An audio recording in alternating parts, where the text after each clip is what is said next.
Hello everyone, welcome to beat the street. तो आज हम फंडामेंटल एनालिसिस में बात करने वाले एसबीआई कार्ड के क्वार्टर 3 रिजल्ट के बारे में, जो कि एक्सपेक्टेड है कल आने के लिए।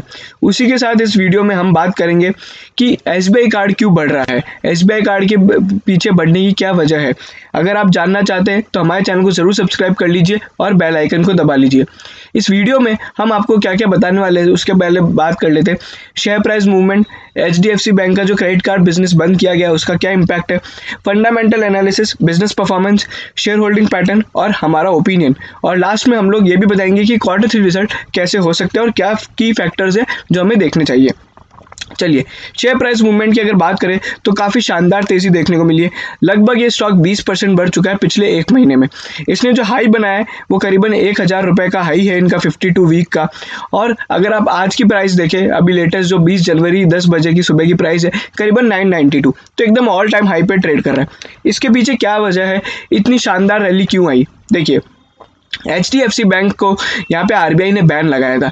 एचडीएफसी जो कि इंडस्ट्री का लीडर है क्रेडिट कार्ड के अंदर, इसके चलते यहाँ पे दिसंबर महीने में यहाँ पे बैन लगाया गया था इसके क्रेडिट कार्ड बिजनेस पे। अभी क्रेडिट कार्ड बिजनेस पे बैन इसलिए लगाया गया था क्योंकि उनके कुछ ई बैंकिंग यानी नेट बैंकिंग में और डिजिटल बैंकिंग में काफ़ी ग्लिच आ रहे थे, बहुत सारे टेक्निकल इशूज़ आने के कारण, और उसी के साथ यहाँ पे यह आरबीआई ने बैन लगाया था। लेकिन अभी एक और जो खबर आ रही है जो हाल ही में 2-3 दिन पहले की आई है, एचडीएफसी बैंक ने अपना जो प्लान है जो आरबीआई ने उन्हें बोला था ये आप सबमिट कीजिए, वो लगभग ऐसे सोर्सेस का माना गया है कि वो प्लान सबमिट कर दिया गया है। जैसे ही बैन लिफ्ट हो जाएगा तो ये जो एसबीआई कार्ड को अपॉर्चुनिटी मिल रही है to increase the market share, वो वापस एक नॉर्मलाइज हो जाएगी। तो ये जो कुछ पीरियड है 2-3 महीनों का, अभी हम कह नहीं सकते कि आरबीआई बैन कब लिफ्ट करेगा, लेकिन ये जो पीरियड है ये काफ़ी एसबीआई कार्ड के लिए एक अपॉर्चुनिटी क्रिएट करता है to increase the market share. और उसी के साथ यहाँ पे एक और चीज़ ये है कि एसबीआई कार्ड सेकेंड नंबर पे, जब फर्स्ट नंबर का लीडर वो बिजनेस में काम नहीं कर पा रहा है, तो यहाँ पे सेकेंड नंबर के लिए बहुत ज़्यादा एक अपॉर्चुनिटी क्रिएट होती है। उसी के अलावा अगर मैं बात करता हूँ तो आप इस चीज़ को बहुत ज़्यादा ट्रैक कीजिए जो कि है यूपीआई ट्रांजैक्शंस। अगर हम देखेंगे हर बार यूपीआई ट्रांजैक्शंस बढ़ते हुए दिखाई दिए। अगर हम देखें तो 2.2 बिलियन के यहाँ पे करीबन ट्रांजैक्शंस हुए हैं नवंबर के अंदर, और ये जो नंबर ऑफ ट्रांजैक्शंस पहले इससे पहले जो थे वो 1.21 बिलियन थे। अगर हम टोटल वैल्यू की बात करते हैं तो 3.9 ट्रिलियन हुए हैं। अभी आप मेरे से पूछेंगे कि भाई आप यूपीआई ट्रांजैक्शंस क्यों बता रहे हैं? देखिए, यूपीआई ट्रांजैक्शन एक ऐसा है, अगर वो बढ़ रहा है मतलब वो भी एक डिजिटल पेमेंट मेथड है, अगर वो बढ़ रहा है तो आप मान के चलिए कि क्रेडिट कार्ड पेमेंट्स भी बढ़ेंगे, क्योंकि दोनों ही एक ही सेक्टर के हैं, डिजिटल पेमेंट। तो जैसे जैसे डिजिटल बैंकिंग आगे बढ़ती जाएगी, एसबीआई कार्ड का यूसेज उतना ही बढ़ता जाएगा। और जैसा कि हमें पता है कि आईडीएफसी फर्स्ट बैंक ने अभी अपना क्रेडिट कार्ड बिजनेस भी लॉन्च किया है, तो वो एक की फैक्टर है जो अभी टफ कॉम्पिटिशन दे सकता है एसबीआई कार्ड को। तो ये तो बातें हो गई हमारी कंपटीशन और मार्केट और इंडस्ट्री एनालिसिस की। अगर हम बात करते हैं पीई रेशो की, तो इसका ईपीएस करीबन 13 रुपये हो सकता है। और अगर आप स्टॉक की पी की बात करें तो कभी 73 रुपीज़ के पी पे ये ट्रेड कर रहा है, जो कि अभी आप इसको किसी से कंपेयर नहीं कर सकते इसका पी, क्योंकि ये इकलौती क्रेडिट कार्ड कंपनी जो लिस्टेड है। और अगर आप बात करें अनलिस्टेड क्रेडिट कार्ड कंपनीज क्या है, तो वो सभी एक बैंक के साथ मर्ज है। किसी भी बैंक का खुद का क्रेडिट कार्ड बिजनेस सेपरेट नहीं है। अगर आप एचडीएफसी बैंक की बात करते हैं तो एचडीएफसी बैंक का जो क्रेडिट कार्ड बिजनेस है वो उसके साथ में, कोई सेपरेट कंपनी नहीं है। अगर हम स्ट्रेटेजिक पार्टनरशिप्स की बात करते हैं तो इस पिछले 2-3 महीनों में 6 महीनों में आईआरसीटीसी, अमेक्स यानी अमेरिकन एक्सप्रेस, बीपीसीएल और गूगल पे के साथ स्ट्रेटेजिक पार्टनरशिप्स की है। उसी के अलावा यहाँ पे पार्टनरशिप्स के अलावा जो कि सेल्स आती है, यानी अगर आप देखेंगे 26 जनवरी की जो सेल है, दिवाली सेल्स है जो अमेजॉन के साथ होती है, मोस्टली ये सब जो चीज़ें होती है ये सब स्टॉक में काफ़ी तेज़ी लेके आती है, इनके बिजनेस को बढ़ाती है। तो ये सब चीज़ें हो गई। अगर हम बिजनेस परफॉर्मेंस की बात करते हैं, ये सारे फिगर्स हम Q2 के हैं, ताकि जब भी Q3 के रिजल्ट आए तो आप कंपेयर करने में इजी रहे। और जैसे ही Q3 के रिजल्ट आएंगे हम लोग सेम एनालिसिस करने वाले हैं। अगर हम बात करते हैं Q2 में करीबन 9,12,000 न्यू अकाउंट्स ऐड किए गए, और कार्ड इनफोर्स जो है करीबन 94,60,000 करीबन टोटल कार्ड्स इनके वो उसमें है, मतलब इनफोर्स है, मतलब टोटल कार्ड्स इनके सर्कुलेशन में। अगर हम स्पेंड पर कार्ड की बात करते हैं तो 1,45,000 रही है, और स्पेंड्स करीबन 33,000 करोड़ रुपए रही है। अगर आप इन्हें Q1 के फिगर से कंपेयर करेंगे तो आपको बहुत ही शानदार दिखेगा। लेकिन यहाँ पे एक और चीज़ है, अगर आप Q1 FY20 और Q2 FY21 को अगर आप देखेंगे तो करीबन इनके जो कार्ड्स है वो काफ़ी ज़्यादा बढ़ गए हैं।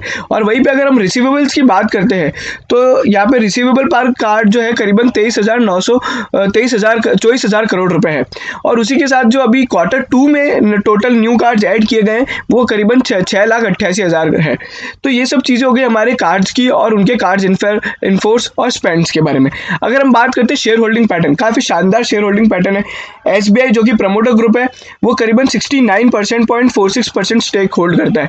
उसी के अलावा जो और है वो है सीयर ओवर होल्डिंग्स जो 15% है, BNP पारिबास 1.06, government pension fund global ये 0.49% स्टेक होल्ड करता है। फिर बाकी सभी जो हैं वो Kotak standard multi cap fund, Pioneer investment fund, HDFC equity fund, RWC emerging market equity master fund, LIC, Vanguard, HDFC balance arbitrage fund, Vanguard emerging market stock index fund, Societe Generale, Thornburg developing world fund, Robeco capital growth funds, HDFC top 100, Fidelity investments जिसके 2 fund है, Asia fund और global focus fund, ITPL यानी Invesco India growth fund, और उसी के बाद Canara Robeco funds. तो अगर आप देखेंगे तो काफ़ी शानदार शेयर होल्डिंग है। अगर हम बात करते हैं म्यूचुअल फंड की 2.46% का स्टेक है, FPIs का यहाँ पे स्टेक 5.93 है। ये सभी 30 सितंबर 2020 के फिगर्स है।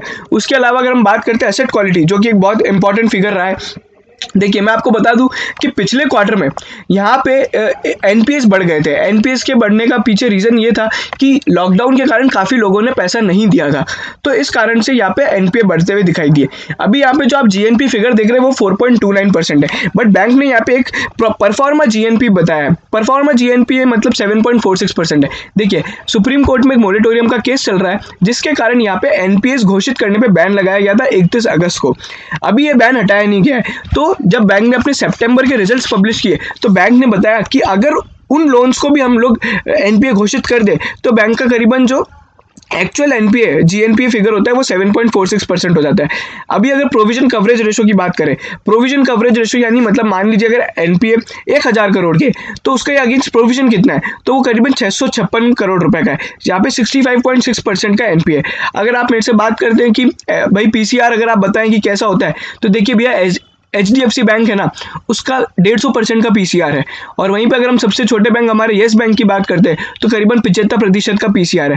तो यहाँ पे PCR थोड़ा लोअर साइड पे, लेकिन यहाँ पे जो सबसे इंपॉर्टेंट चीज़ होने वाली है, जब अभी Q3 के रिजल्ट आएंगे तो ये GNPA आपको रिवर्स होता हुआ दिखेगा। GNPA कम होंगे क्योंकि बहुत से लोगों ने पैसा भर दिया है। अभी इसके पीछे बड़ी वजह है कि पूरी इकोनॉमी में जो रिवाइवल देखने को मिला है उस कारण से यहाँ पे ये PCR जो है, बल्कि जो GNP है वो कम होता हुआ दिखाई देगा। और जैसे ही ये सब रिवर्सल होंगे तो आपको यहाँ पे Q3 के रिजल्ट में एक अच्छी खासी यहाँ पे शानदार एक्सेप्शनल गेन देखने को मिलेंगे। अगर हम बात करते हैं Q2 FY21 के जो इम्पेयरमेंट लॉसेस वगैरह हैं, आप देख सकते हैं 862 करोड़ रुपए के करीबन यहाँ पे इम्पेयरमेंट लॉसेस बुक किए हैं, जिसमें से 218 करोड़ ग्रॉस राइट ऑफ है, 375 करोड़ के प्रोविजन है और 268 crore management overlay. Management overlay basically यहाँ पे जो परफॉर्मर GNPAs है उनके लिए बनाया गया है। अगर हम क्रेडिट कॉस्ट देखें तो यहाँ पे ग्रॉस क्रेडिट कॉस्ट बढ़ती गई है 14.6%, और अगर हम वो विदाउट ओवरले देखते हैं तो 10%, पर मैं आपको बोलूँगा क्रेडिट कॉस्ट आप 14.6 मानिए। अभी ये सब चीज़ें के बढ़ने के पीछे रीज़न है वो जो GNPAs एकदम से बढ़ गए हैं वो है, लेकिन हमारा पक्का मानना है कि ये सब चीज़ें रिवाइव होगी और यही Q3 रिजल्ट को शानदार बनाएगी। अगर हम बात करते हैं फिनेंशियल हाईलाइट्स की तो Q2 में 2513 करोड़ रुपए का रेवेन्यू रहा है। पैट यहाँ पे करीबन जो रहा है वो इसके अंदर अपना PBT यहाँ पे 278 करोड़ रुपीस रहा है। अगर हम पैट की बात करते हैं तो Q2 FY21 में करीबन 206 करोड़ रुपए का यहाँ पे पैट रहा है। अगर आप EPS की बात करें तो 2.2 का EPS रहा है।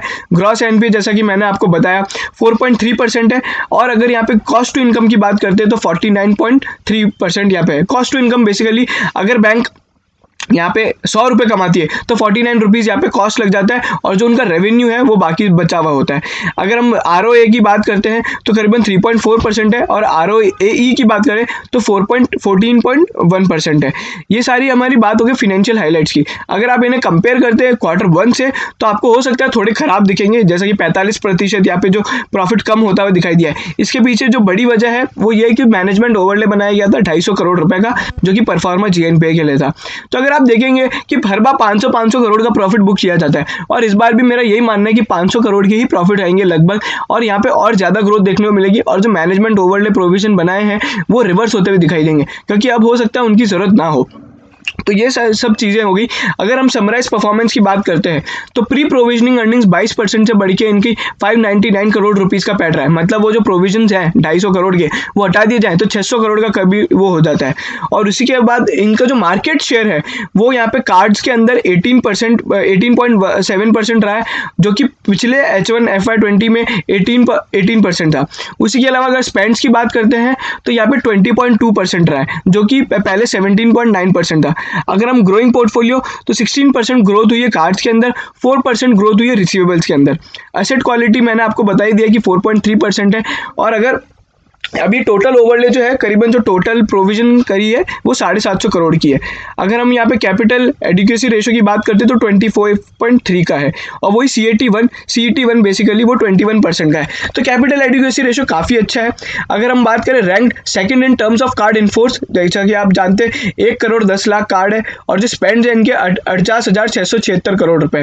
वहीं पर अगर हम बात करते हैं बाकी और फिगर्स की तो देखिए अभी जो मैंने आपको जैसा बताया ये एनालिसिस इसलिए किया हम लोग ने ताकि आपको हम बता सके कि SBI कार्ड के लिए रिजल्ट कितने शानदार हो सकते हैं। रिवर्सल इन प्रोविजंस और NPA कम होते हुए दिखाई देंगे। इसमें एक और चीज़ जो हमें देखनी है वो रीस्ट्रक्चरिंग है।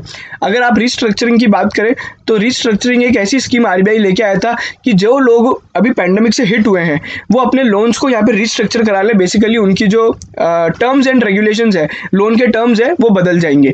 तो जो भी क्रेडिट कार्ड वालों ने इसको लोन में कन्वर्ट करवाया होगा तो रीस्ट्रक्चरिंग क्रेडिट माना जाएगा। अभी रीस्ट्रक्चरिंग जितना कम होगा उतना अच्छा है, क्योंकि रीस्ट्रक्चरिंग वो लोग करा रहे हैं जो लोन नहीं दे पा रहे। तो अगर ज़्यादा रीस्ट्रक्चरिंग होगा तो एसेट क्वालिटी लोन बुक खराब होगी। तो ये सभी चीज़ें अगर आप बात करते हैं लोन रीस्ट्रक्चरिंग कितना है, तो अगर HDFC का बात करें तो उनका जो लोन रीस्ट्रक्चरिंग है वो 1% से भी कम करवाया है, करीबन 1% या 2% के बीच में है। तो ये जो रीस्ट्रक्चरिंग है ये जितना कम होगा उतना अच्छा है। अभी तक जो रिजल्ट आए वो केवल HDFC बैंक का है। अगर प्राइवेट सेक्टर की बात करें तो ये सभी हमारे पास डेटा जो अभी अवेलेबल है Q4 से रिलेटेड वो ये सभी है। अगर हम बात करते हैं हमारे ओपिनियन की, देखिए ये हमारा टॉप पिक है फिनेंशियल सेक्टर का। अगर जो हमारा शॉर्ट टर्म टारगेट की बात करें वो 1000 रुपये था, वो हिट हो चुका है। और अगर हमने जो इसे रिकमेंडेशन दी है वो करीबन 500 के लेवल से दी है। हमने लिस्टिंग गेन से लेके जैसे जैसे टूटता गया हर भाव पे हमने बताया। हमें बहुत से लोगों ने कहा कि ये तो लगातार टूट रहा है। जब हमने लोगों को बोला 600 रुपये पे खरीदो तो 500 रुपये है, तब हमने इन्हें कहा था कि स्टैगर्ड बाइंग करते चले और इसे ऐड ऑन करते चले। और जो अभी हमारा FY20 का जो टारगेट था 1000 रुपये के करीब आ चुका है। अभी जो हमारा FY21 का टारगेट है 1300 से 1500 रुपये। और अगर आप बात करें कि अभी के लिए जो टारगेट हमारा क्या रहेगा शॉर्ट टर्म टारगेट, तो देखिए अभी शॉर्ट टर्म टारगेट हम लोग 1000 रुपये ही रख रखा है, क्योंकि जैसे ही इनके रिजल्ट कल आने वाले उसके बाद हमारा वापस एक एनालिसिस आएगा फुल प्रूफ, और हम वापस उसमें हमारे उसको देख के टारगेट रिवाइज करेंगे। अभी के लिए जो हमारी स्ट्रेटेजी रहेगी वो बाय ऑन डिप्स है, क्योंकि ये हर भाव पे खरीदने पे बनता है। जो हमारा टारगेट FY21 का है वो करीबन 1300-1500 रुपये है। अगर आपको वीडियो पसंद आया लाइक कीजिए, शेयर कीजिए सभी SBI कार्ड के शेयर होल्डर्स के साथ या जो इसे खरीदना चाहते हैं। सब्सक्राइब जरूर कीजिएगा हमारे चैनल को। और अगर आपका कोई भी स्टॉक इस तरह से एनालाइज करवाना चाहते हैं तो कमेंट में ज़रूर बताइए, लेकिन उसके लिए आपको चैनल को सब्सक्राइब करना होगा।